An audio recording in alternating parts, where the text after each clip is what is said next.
अस्सलामुअलैकुम गाइस, उम्मीद करता हूँ आप लोग खैरियत से होंगे। मैं हूँ Abdullah Amanat Mohammadi, founder of AM consultants. Guys ऐसे कोर्स फॉर बिगनर्स का ये हमारा 28वां ट्यूटोरियल है। इसमें मैं आप लोगों को बताऊँगा कि 301 रीडायरेक्ट्स क्या हैं और किस तरह हम उन्हें अपनी वेबसाइट के लिए यूज़ कर सकते हैं। तो सबसे पहला सवाल ये है कि व्हाट इज़ अ 301 रीडायरेक्ट। चलें मैं आपको एक मिसाल के साथ समझाता हूँ। गाइस वीडियो में आगे जाने से पहले बताना चाहूँगा कि इस प्लेलिस्ट को एक्सेस कर लें। इस प्लेलिस्ट में सारी वीडियोस ऐसे कोर्स फॉर बिगनर्स की मैंने अपलोड कर दी हैं और आने वाले ट्यूटोरियल्स भी इसी प्लेलिस्ट में ऐड करता जाऊंगा और इसका लिंक मैंने वीडियो की डिस्क्रिप्शन में डाल दिया है। इसी तरह इस फाइल को भी सेव कर लें अपने पास और इसका लिंक जो है अपने पास रख लें, बुकमार्क कर लें। इसमें सारे ट्यूटोरियल्स की डिस्क्रिप्शन है। आने वाले ट्यूटोरियल्स की डिटेल भी इसी फाइल में होगी ताकि आपको सारी चीज़ें एक ही जगह पर मिलती रहें। गाइस फॉर एग्जांपल आपकी कोई साइट है तो उस पर कोई पेजेस है, कोई प्रोडक्ट्स पेजेस हों या सर्विसेज पेजेस हों या कोई ब्लॉग हो जो पहले मौजूद था अब नहीं है, या कोई पेज था जो पहले था अब उसकी आपको ज़रूरत नहीं रही। तो ऐसी सूरत में आप क्या करेंगे? आप चाहेंगे कि वो पेज आपका किसी मोस्ट रेलिवेंट पेज पे चला जाए, ठीक है। यानी कि कोई यूज़र जिसके पास वो लिंक था सोशल मीडिया पे हो या व्हाट्सएप पे हो या कहीं पे आपने उसके बैकलिंक्स किए हों, तो अगर उस पर कोई क्लिक करके आपकी साइट पे आता है तो उसको कुछ ना कुछ नज़र आए, वो आपके किसी मोस्ट रेलिवेंट पेज पे चला जाए, तो आप डेफिनेटली उसको कुछ ना कुछ पेज के बदले में दिखाना चाहेंगे, ठीक है। तो इस तरह जो आपके पुराने पेजेस हैं जो नहीं रहे उनको मोस्ट रेलिवेंट पेज पे रीडायरेक्ट करना और उनको नए पेज पे भेजना, इसको बोलते हैं 301 रीडायरेक्ट, ठीक है। मैं आपको एक एग्जांपल देता हूँ। फॉर एग्जांपल मेरे पास कुछ पेजेस थे और मैंने क्या किया, फॉर एग्जांपल ऑर्डर नाउ का हमारा एक पेज था, यहाँ पे डिफरेंट पैकेजेस थे हमारी सर्विसेज के, तो हमने वो ख़त्म कर दिया और हमने उसके बाद क्या किया, उसको ख़त्म करने के बाद कॉन्टैक्टर्स पेज पे रीडायरेक्ट कर दिया ताकि जो बंदा हमारे ऑर्डर देने के लिए आए तो वो हमसे रब्ता करके हमसे बात कर ले, ठीक है। अगर मैं इसकी एक और एग्जाम्पल दूँ तो यहाँ पे एक लिंक नज़र आ रहा है आपको, most important tips to get your first SEO client, ठीक है। तो ये मेरी साइट पे एक ब्लॉग था, अभी भी है, लेकिन मैंने क्या किया, मैंने देखा कि how to get your first SEO client, इस पर सर्चेस ज़्यादा हैं, ट्रैफिक ज़्यादा आ सकती है, तो मैंने उसका टाइटल भी चेंज कर दिया, यूआरएल भी चेंज कर दिया। अब यूआरएल जब चेंज किया तो अब कोई बंदा इस यूआरएल पे आएगा, most important tips to get your first SEO client, तो वो एक 404 पेज पे चला जाएगा जिस पे उसको कुछ नज़र नहीं आएगा। तो मैं चाहूँगा कि इस पेज को जब कोई हिट करे, इस पेज पे जब कोई आए तो वो आ जाए इस स्पेसिफिक पेज पे जो उसके मोस्ट रेलिवेंट है या बल्कि उसका न्यू वर्जन है, ठीक है। तो मैंने क्या किया, एक रीडायरेक्ट ऐड कर दिया और इस रीडायरेक्ट को मैंने यहाँ पे डाल दिया कि अगर कोई स्पेसिफिक यूआरएल पे आता है तो वो नए पेज पे चला जाए। मैं आपको दिखाता हूँ। तो गाइस देखें, अभी जो यूआरएल शो हो रहा है वो how to get your first SEO client है, जबकि हमने मोस्ट इम्पोर्टेंट टिप्स लिखा था और जो एसईओ के लिए क्लाइंट हासिल करने के लिए टिप्स थी, ठीक है। लेकिन वो जा रहा है how to get your first SEO client पे। तो ये कैसे हुआ? ये 301 रीडायरेक्शन से हुआ।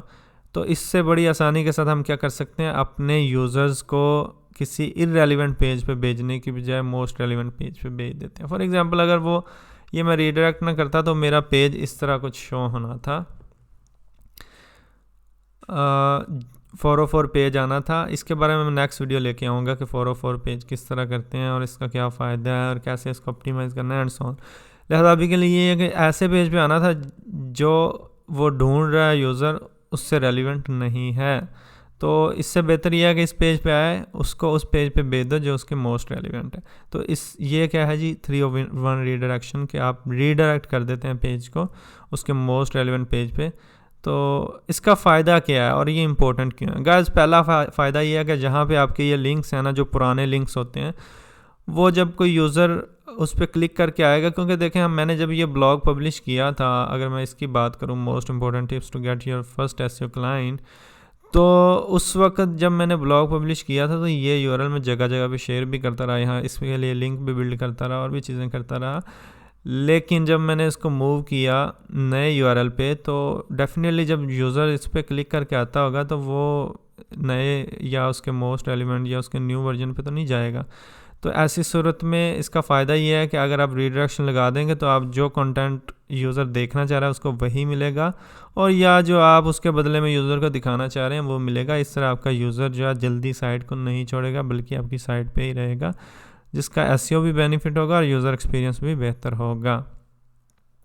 दूसरा फ़ायदा क्या गाइस, दूसरा फ़ायदा ये बड़ा फ़ायदा इसका है कि इसके जो जहाँ पे बैकलिंक्स होते हैं ना, तो बैकलिंक्स पे एक जूस पास होता है उस स्पेसिफिक पेज के लिए। फॉर एग्जांपल अगर मैं बात करूँ most important tips to get your first SEO client, इसके बैकलिंक से 10, उन 10 की पावर जो जा रही थी इस यूआरएल को जा रही थी, ठीक है। जब ये नहीं रहेगा तो वो किस पेज को जाएगी, किसी के पेज को भी नहीं जाएगी। जब हम इसको मोस्ट रेलेवेंट पेज पे रिडायरेक्ट कर देंगे तो वो जो इसकी पावर थी बैकलिंक वाली वो नए पेज पे आ जाएगी और इस नए पेज को रैंकिंग बूस्ट मिलेगा और इसको फ़ायदा हो जाएगा। लिहाजा क्या होगा कि अगर आप रिडायरेक्ट करेंगे तो आपकी रैंकिंग भी ड्रॉप नहीं होगी और ज़्यादातर जो रैंकिंग का बेनिफिट है वो पास हो जाएगा नए यूआरएल पे। तो इसलिए ये बहुत इंपॉर्टेंट है कि आप सही तरीके से रिडायरेक्शन को मैनेज करें। इसके बाद क्वेश्चन है जी 301 वर्सेस 302 रीडायरेक्ट, ठीक है। ये क्या जी, देखें जो 301 क्या है, परमानेंट रीडायरेक्शन होती है, और 302 क्या है कि टेम्परेरी तौर पे अगर आप कोई रीडायरेक्शन लगा रहे हैं। फॉर एग्जांपल आपका कोई पेज है, आप उसको अपडेट करना चाह रहे हैं, तो मैं आपको कोई भी एग्जांपल देता हूँ। मेरा ये पेज है for example SEO services company का, और मैं क्या कर रहा हूँ, मैं इस पेज पे कोई चेंजेस करना चाह रहा हूँ, और या कोई भी वजह हो सकती है, मैं इसको कुछ अर्सा के लिए यूज़र से हाइड करना चाह रहा हूँ, यूज़र को नहीं दिखाना चाह रहा। तो ऐसी सूरत में क्या करूँगा, इस पर टेम्परेरी रीडायरेक्ट लगा के किसी और पेज पे रीडायरेक्ट कर दूँगा। फॉर एग्जांपल मैं इसको होम पेज पे रीडायरेक्ट कर देता हूँ ताकि कोई यूज़र आए तो मेरे होम पेज पे चला जाए। तो 302 रीडायरेक्ट यूज़र को तो ऐसा ही लगता है कि वो इसी पेज पे आया जिस पे वो रीडायरेक्ट हो रहा होता है। फॉर एग्जांपल ये होम पेज पे चला जाएगा तो यूज़र को तो ये लगेगा होम पेज पे आया, लेकिन जो क्रॉलर्स होते हैं उनको ये पता होगा कि ये टेम्परेरी रीडायरेक्ट है, फ्यूचर में ये स्पेसिफिक पेज दोबारा चल सकता है। तो इसलिए क्या करेगा, वो इस पेज को पावर अपने पास रखेगा, और फ्यूचर में जब आप इसको दोबारा ऑन करोगे और रीडायरेक्शन ख़त्म कर दोगे तो इस पेज की रैंकिंग पे ज़्यादा असर नहीं आएगा। लेकिन अगर आपने 301 रीडायरेक्शन लगाई हुई तो ऐसी सूरत में ये जो इस पुराने पेज की पावर है वो नए पेज पे चली जाएगी, और ये बहुत कम केसेस में होता है गाइस कि आपको 302 की ज़रूरत पड़े। लेकिन अगर ऐसी सूरत है कि आपको फ्यूचर में उस पेज को यूज़ करना है तो ऐसी सूरत में 302 जो है ना रीडायरेक्शन लगाएं, टेम्परेरी रीडायरेक्शन लगाएं। और अगर आप बहुत ज़्यादा अरसे तक 302 रीडायरेक्शन लगाए रखते हैं तो ऐसी सूरत में भी हो सकता है कि क्रॉलर्स और सर्च इंजन जो है आपके नए पेज को इम्पोर्टेंस देना शुरू कर दें, ठीक है। तो ये चीज़ भी आप माइंड में रखिएगा। ये नहीं है कि आप 302 लगाए रखें और उसका जो है ना पुराने पेज पे पावर है, ऐसा नहीं है। ये आप समझ लें कि टेम्परेरी तौर के लिए बेस्ट है, लेकिन ज़्यादा अरसे के लिए ठीक नहीं है, ठीक है। तो ये चीज़ आप जहन में रखिएगा।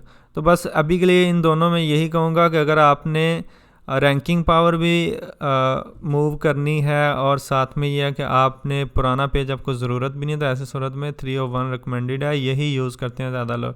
लेकिन अगर आपने दोबारा वो पेज यूज़ करना है तो ऐसे सूरत में 302 बेहतर है, ठीक है। तो ये आपने डिसाइड करना है कि आपने कौन सा यूज़ करना है, लेकिन ज़्यादा जो 301 नहीं यूज़ होता है क्योंकि ये आमतौर पे जो रीडायरेक्शन परमानेंट ही होती है। अच्छा जी, उसके बाद है जी how to do 301 redirect. Guys इतना मुश्किल नहीं है, आजकल तो वर्डप्रेस की अगर बात करें तो प्लगइन्स वगैरह भी आ गए हैं, तो आप बड़े इजी से रीडायरेक्शन लगा सकते हैं। और कुछ एसईओ प्लगइन्स जैसे all in one SEO, Yoast, Rank Math वो भी अलाउ करते हैं, लेकिन कुछ पेड में अलाउ करते हैं, कुछ फ्री में अलाउ करते हैं, तो आप देख लीजिएगा। नहीं तो एक रीडायरेक्शन का प्लगइन है, इस ये भी आप लगा के जो है ना तो कर लेंगे। फॉर एग्जांपल यहाँ पे मैं एक रीडायरेक्ट ऐड करता हूँ, मैं आता हूँ यहाँ पे ऐड न्यू पे क्लिक करूँगा और ऑलरेडी मैंने वो सिलेक्ट किया हुआ है इसका सेटिंग। फॉर एग्जांपल मैं आपको ये चलें ऐसे ही शो होगी विंडो, लेकिन मैं इस पेज को थोड़ा चेंज करके आपको दिखाता हूँ, बल्कि आप जब ऐड न्यू करेंगे तो यहाँ पे ये चीज़ शो होगी। अच्छा, तो मैं आपको गाइस दिखाता हूँ कोई पेज एसईओ सर्विसेज लगा लें, या मैं कोई और पेज कॉन्टैक्ट का दिखाता हूँ, ठीक है।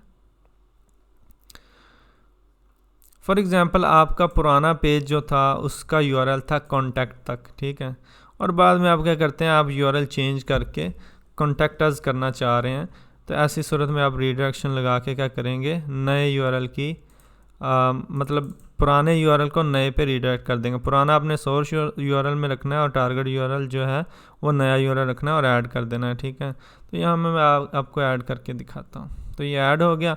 अब अगर मैं इस पेज पे आता हूँ और कॉन्टैक्ट पे जाता हूँ तो आप देखेंगे ये कॉन्टैक्ट अस पे चला जाएगा, ठीक है। ये देखें, तो ये बड़ी आसानी के साथ आप रीडायरेक्शन ऐड कर सकते हैं, ये कोई मुश्किल चीज़ नहीं है। और अभी के लिए मैं ये डिलीट करने लगा हूँ, ठीक है, क्योंकि मुझे इनकी ज़रूरत नहीं है। और नेक्स्ट ये है कि अगर आप पूरी डोमेन रीडायरेक्ट करना चाह रहे हैं, समटाइम्स ये होता है कि आप www जो है उसको नॉन www पे रीडायरेक्ट करना चाह रहे हैं या http को https पे करना चाह रहे हैं, तो वो भी आप क्या कर सकते हैं, अपना http लगा के https पे रीडायरेक्ट कर सकते हैं, ठीक है। और इसी तरह अगर आप पूरी डोमेन किसी नए पेज पे या नए डोमेन पे रीडायरेक्ट करना चाह रहे हैं तो वो भी मैं आपको दिखा दूँ। जैसा कि मैं इस वेबसाइट में हूँ, ये एक डोमेन यहाँ से परचेज़ की जा सकती है। तो आप किसी भी कंपनी से बाय करें, वहाँ पे आप फॉरवर्ड कर सकते हैं अपनी डोमेन किसी दूसरी डोमेन पे। अगर मैं एक वेबसाइट लेता हूँ, इसको क्या करता हूँ आपको दिखाता हूँ करके किस तरह आपने अपनी डोमेन को फॉरवर्ड करना है। आई थिंक मुझे इसको दोबारा लॉगिन करना पड़ेगा, ठीक है। तो चलो जी, मैं इसको लॉगिन करके आपको दिखा देता हूँ कि आपने डोमेन किस तरह, एक डोमेन को दूसरी डोमेन पे किस तरह रीडायरेक्ट करना है। तो चलें जी, ये मेरी आ गई डोमेन्स। मैं यहाँ से कोई भी डोमेन चूज़ कर रहा हूँ, सबसे एंड वाली कर रहा हूँ, सीरियसली गुड। और मैं इस पर आपको दिखाता हूँ किस तरह फॉरवर्ड करनी है आपने। ये डिफरेंट मतलब जो भी सर्विस प्रोवाइडर हो वहाँ पे ये ऑप्शन होता है। तो मैं यहाँ पे डायनेट और फॉरवर्डिंग को क्या कर रहा हूँ, अपने इस फर्नीचर वेबसाइट्स यूके वाले पेज पे रीडायरेक्ट करना चाह रहा हूँ, बेस्ट एजेंसीज़ के, ठीक है। और यहाँ पे इसने ऑप्शन पूछे हुए हैं कि टेम्परेरी रीडायरेक्ट करना है या परमानेंटली मूव करना है। तो मैंने परमानेंटली करना है, तो मैंने फॉरवर्ड डोमेन कर दिया। तो ये देखें, ये कह रहा है फॉरवर्ड डोमेन इज़ मॉडिफाइड। तो थोड़ी ही देर बाद, यानी कि कोई 5 मिनट बाद, 3-4 मिनट बाद क्या होगा कि मेरी ये डोमेन जो है मेरे नए यानी जो मैंने पेज दिया या यहाँ पे कोई मैं डोमेन देता तो उस पर चले जाना था इसने। मैं आपको दिखाता हूँ। अभी शायद ये फौरी तौर पे ना काम करे, लेकिन कुछ देर तक ये मूव कर जाएगा। मैं उतनी देर तक बाकी पॉइंट्स कर लेता हूँ, बाद में हम देख लेंगे ना। अभी तो कुछ मिनटों बाद हो जाता है, ठीक है। अब आ जाते हैं जी, हाँ, एक चीज़ ये है कि अगर आपकी साइट वर्डप्रेस पे नहीं है तो ऐसी सूरत में आपके लिए मुश्किल हो सकती है कि मैं कैसे रीडायरेक्ट करूँ। तो उसका बेहतर हल ये है कि आप अपने डेवलपर से बात करें। आपका डेवलपर क्या करेगा, वो रीडायरेक्शन लगा देगा। वो उसके लिए बड़ा इजी होता है और उसके लिए आमतौर पे 301 रीडायरेक्ट htexs, ठीक है। htexs एक फ़ाइल होती है आपके रूट डायरेक्टरी में। ये मैं यही मशवरा दूंगा कि इसको ख़ुद नहीं कीजिएगा, क्योंकि इसमें एक कोड रखा जाता है जिस कोड की मदद से आप क्या कर सकते हैं, रीडायरेक्शन लगा सकते हैं। लिहाजा बेहतर ये है कि इस सिलसिले में अपने डेवलपर से हेल्प ले लें। और वहाँ पे रूल रखे जाते हैं कि अगर ये स्पेसिफिक यूआरएल आता है या http पे आता है तो https पे कैसे मूव करना है, या कोई यूआरएल है तो उसको नई यूआरएल पे कैसे रखना है, तो बड़ा इजीली जो है ना डेवलपर कर लेते हैं। तो आप अपने डेवलपर से मशवरा कर सकते हैं। अगर आपको कोडिंग का नॉलेज है तो अपने htexs से जाके कोड रख के तो आप क्या कर सकते हैं, रीडायरेक्शन लगा सकते हैं, ठीक है। तो मेरा यही मशवरा है कि अगर आपके लिए बहुत मुश्किल हो रही है तो आप क्या करें, अपने डेवलपर से मशवरा करके उस हिसाब से रीडायरेक्शन लगाएं। ख़ुद ज़्यादा मतलब पंगे लेके कोई ख़राबी नहीं कीजिएगा, ठीक है। तो अब मैं दोबारा इसको देखता हूँ रिफ़्रेश करके, क्या ये काम कर रही है। नहीं तो ये कुछ मिनटों तक करना शुरू हो जाती है आमतौर पे। रिफ़्रेश कर रहा है, अभी पता चल जाएगा। वैसे यहाँ से ऐड हो गई है, तो नॉर्मली कोई 4-5 मिनट ही लगते हैं और हो जाती है, ठीक है गाइस। तो बाकी ये है कि आई थिंक आज की सारी चीज़ें मैंने कवर कर ली हैं। बस ये है कि अगर आपका कोई पेज है पहले था अब नहीं है तो उसको मोस्ट रेलिवेंट पेज पे रीडायरेक्ट कर दें। और अगर आपकी साइट्स ऐसी हैं, ये देखें ये भी रीडायरेक्ट हो गई। अगर आपकी कोई ई कॉमर्स साइट है या बहुत ज़्यादा पेजेस हैं, तो ऐसी सूरत में आमतौर पे ई कॉमर्स में ज़्यादा इशू आता है। उसमें ये होता है कि प्रोडक्ट्स होते हैं और जो प्रोडक्ट्स होते हैं वो कुछ अरसे बाद बिक जाते हैं, तो फिर वो पेज ख़त्म हो जाता है और गूगल उसको इंडेक्स कर लेता है या कहीं भी उसका बैकलिंक चला जाता है, तो फिर वो 404 पेज पे चले जाते हैं। तो ऐसी सूरत में पता क्या करें, अगर आपका फॉर एग्जांपल आपका बिज़नेस से हेल्थ के प्रोडक्ट्स हैं, तो प्रोडक्ट्स जो हैं हेल्थ की मोस्ट रेलिवेंट कैटेगरी पे रीडायरेक्ट कर दें। या फॉर एग्जांपल आप क्या कर रहे हैं, फूड के कोई चीज़ें बेच रहे हैं, तो एक केक है आपने बेच दिया, और या कोई और बिस्किट्स हैं तो बेच दिए। अब क्या करें, उसके मोस्ट रेलिवेंट कैटेगरी जो कोई प्रोडक्ट है, बिस्किट्स डिफरेंट हो सकते हैं, तो उसका most relevant category for example आप कुछ भी ले सकते हैं, तो उस पर रीडायरेक्ट कर दें ताकि यूज़र आए तो उसको और चीज़ें उससे रेलिवेंट मिल जाएं और वो ख़रीद सके। ठीक है, तो बस यही है कि गाइस अपने मोस्ट रेलिवेंट पेजेस पे रखें। ये भी मैंने आपको दिखा दिया, और बाकी ये है कि हमारा चैनल सब्सक्राइब कर लें, हमारी प्लेलिस्ट सक्सेस कर लें, और मिलते हैं नेक्स्ट वीडियो में गाइस इंशाल्लाह। जज़ाकल्लाह खैर।